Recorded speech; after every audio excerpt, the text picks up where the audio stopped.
I'm James Wroath and I'm the CEO of Keller Group plc. Keller is a global leader in ground engineering and geotechnics. We can prepare foundations for infrastructure projects such as bridges or tunnels, residential, so for very, very large apartment blocks, and we can prepare foundations for any number of commercial enterprises. Because we're sector agnostic, when I look around the world, we have really pretty incredible coverage across different customer sectors. You very often have to drill down into quite niche and smaller subsectors to see where the opportunity is for us. Since I joined the business in August, I've made a very clear goal to get out and about and see as many geographies as I can. I find seeing the jobs that we do is the best way of learning where the expertise is with Keller, but it also gives me a very direct input into what the culture is like.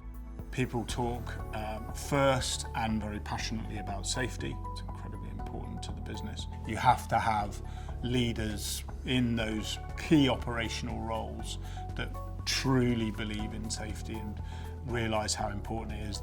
And people talk incredibly passionately about their knowledge and their expertise.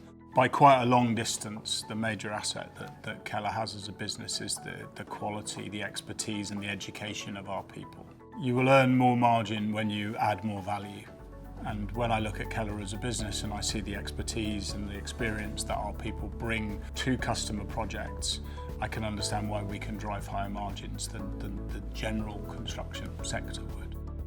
The reality is that Keller can make most margin when things get more complicated and often when they need more than one of our techniques. You have a corporate policy of wanting to focus minds on the highest margin opportunities, and you have engineers who want to concentrate on the biggest challenges. You bring those two together, you create a culture whereby the business drives its margins up.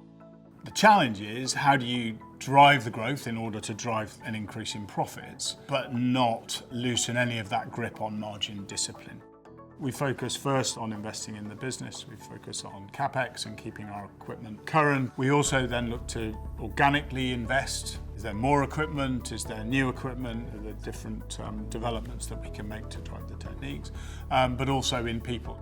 And then we think about inorganic. If somebody is an expert in a certain geography or with a certain subsector of customer, if Keller were to acquire that business and bring the range of products and techniques we have to support that business, to sell in that geography or to that group of customers, in effect, can we fire organic growth off the back of inorganic growth?